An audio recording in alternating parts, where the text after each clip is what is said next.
Hi everyone, welcome to this session of the Tiger Academy, the two directions of US stock trading, long and short. In the previous lesson, we learned the two types of trading accounts for US stocks, the cash account and the margin account. We also came to understand how trading on margin works. In this lesson, we'll mainly talk about the two directions of US stock trading, long and short. First of all, what is long? What is short? To go long is to buy a stock with the hope of making a profit when the stock prices rise. Most investors understand the principle of going long, but what does it mean to go short? In fact, short selling is selling shares that you don't own. When an investor expects the price of a certain stock to fall, but doesn't actually own any shares, they can borrow shares from their brokerage firm and sell them. The proceeds from the sale are theoretically placed into the investor's account. When the price of the stock drops as expected, the investor will buy the shares back at a lower price and return them to the broker. They will earn the difference between the price they sold and the shares for the price they paid to buy them back. For example, let's say Jack is a chicken farmer. He observes that the number of chicken farmers has increased a lot this year and that the supply of eggs has also increased a lot. Supply exceeds demand, and the price of eggs will certainly fall. So Jack finds Rose, who lives in the same village, and says, "I can see that you have a lot of eggs here, and you can't possibly sell all of them yourself in a short time. Why don't you lend me 100 kilograms of your eggs, and I'll give them back to you in 2 weeks from now." Rose and Jack have a good relationship. Knowing that she has recently accumulated a lot of eggs and thinking she can make a few dollars by lending some of them out for a short time, she lends Jack 100 kilograms of eggs. After getting the eggs, Jack sells them for $500 at the market price of $5 a kilogram. A few days later, the price of eggs drops to $3 a kilogram.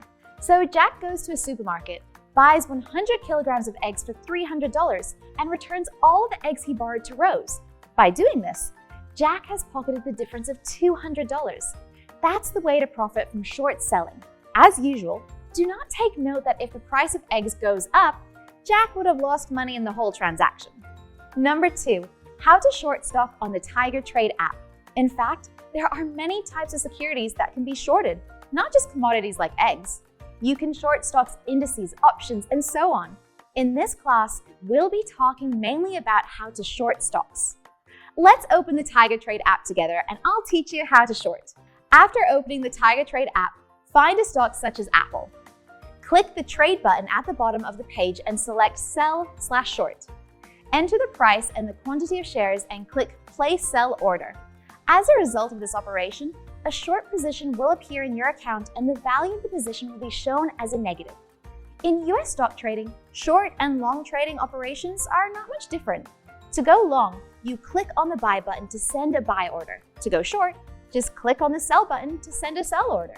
After placing your order, you'll see a Close button be activated in your trading tools. What is the purpose of that? In fact, the Close button is a very worry-free function. Clicking on the Close button will sell long positions, quickly receiving the cash proceeds of the sale, or it will buy back shorted shares, quickly closing out your short position. Here, you need to be reminded that if you click the Sell button while holding a short position, you will not only fail to close your position, you will end up increasing the size of your short position. Depending on whether you're long or short, buying and selling can work in opposite directions, so don't mix them up. We've explained that short selling means borrowing someone else's stock. This requires using cash or stock positions in your account as collateral when you borrow shares from your broker. For this reason, shorting cannot be done in a cash account. In order to assess whether you are qualified to borrow stock, your broker will ask you to open a margin account.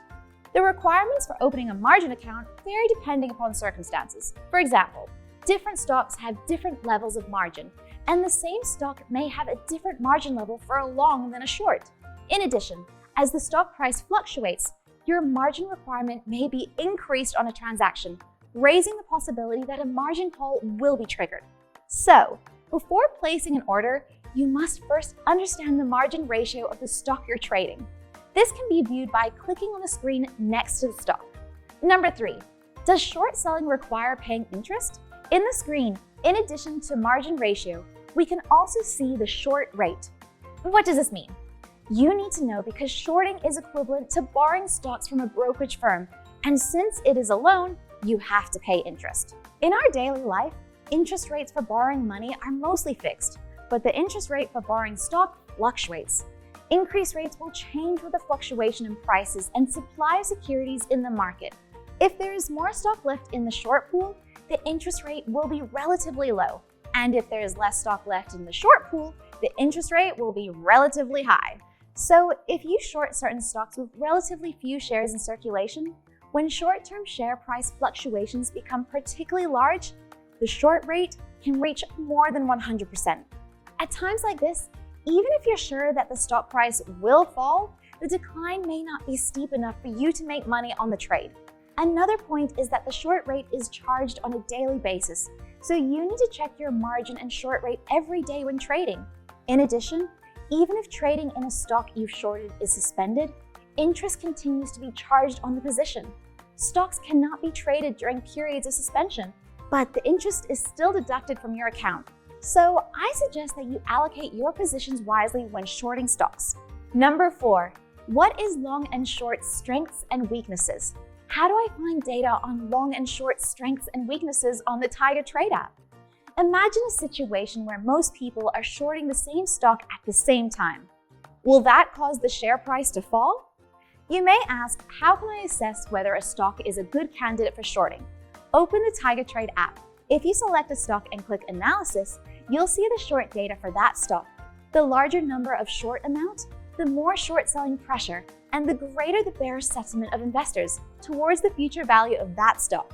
However, it should be noted here that the existence of large short positions in a stock can also mean an imminent rise in the stock price, because at some point, short positions need to be closed, and that means those shares need to be brought back.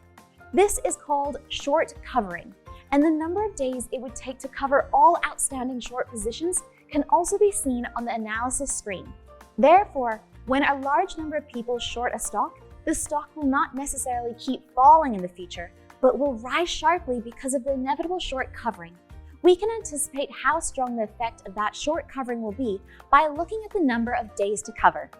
Days to cover actually refers to the number of days required to close out all open short positions. Days to cover equals current short position during the statistical period divide average daily share volume during the statistical period. Therefore, the higher the number of days to cover, the greater the number of shares shorted and the stronger the short power in the stock. But from another point of view, the higher the number of days of short covering, the greater the risk of a short squeeze occurring. Number 5, what you need to know about shorting risk. In this course, we constantly emphasize that short selling is risky. So, what are the specific risks? There are mainly the following 2. Risk of a short squeeze.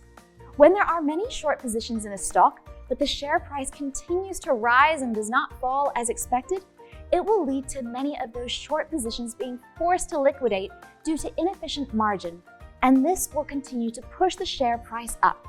This situation is known as a short squeeze. As we all know, if you are long a stock, the worst case scenario is that the stock falls to $0 and you lose 100% of your investment.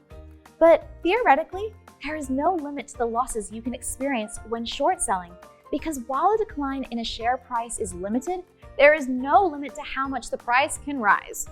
Shorting a rising stock, in addition to causing a loss of your principal, will require continuously adding margin in order to avoid forced liquidation. In some cases, the rise in price is due to the ongoing liquidation of other existing short positions as the price continues to rise, thus triggering a short squeeze stampede. Recall of borrowed shares. In addition to risk of being the victim of a short squeeze, short selling entails the risk of having borrowed shares recalled by the lender. Because shorted stock is borrowed, the lender of the shares reserve the right to request a recall at any time. For example, the lender may want to recall the shares when they see an opportunity to sell for a profit. The broker will first try to borrow shares from another lender to replace the original shares that are being recalled. But if there are no shares available to borrow in the market, the broker will formally issue the recall notice to the short seller, which actually has the same effect as a forced liquidation. This happens more often with stocks that have fewer shares in circulation. So if you want to short sell shares in small cap companies, you should be careful. Number 6, in what circumstances can we not short? Now that you understand short selling, you also need to know that there are many situations in which we cannot short. Generally speaking, there are 3 situations. SEC short selling restrictions. When a stock price falls by 10% in a short period of time, short sales of that stock will be restricted. This is just one of the measures taken by the SEC to protect the stability of the market and avoid further declines due to irrational panic on the part of investors. Unable to borrow shares. A company has a few liquid shares available in the market, or there are so many institutions short selling the stock that it is not impossible to find shares to borrow. Newly listed shares on the first day of trading. In order to protect the stability of the market, newly listed shares are usually not available for shorting on their first day of trading. Those are the 3 situations in which shorting is not permitted. We've come to an end of this lesson, so let's review the key knowledge points from today. The concept of long and short. How to go short on the Tiger Trade app. Does short selling require paying interest? What is short data? How can we view short data on the Tiger Trade app? What you need to know about shorting risk. After learning about margin and concepts of long and short, you must be getting more and more eager to trade. Don't worry, next time I'll show you how to properly place an order on the Tiger Trade app and make sure that your first trade goes smoothly. I'll see you there.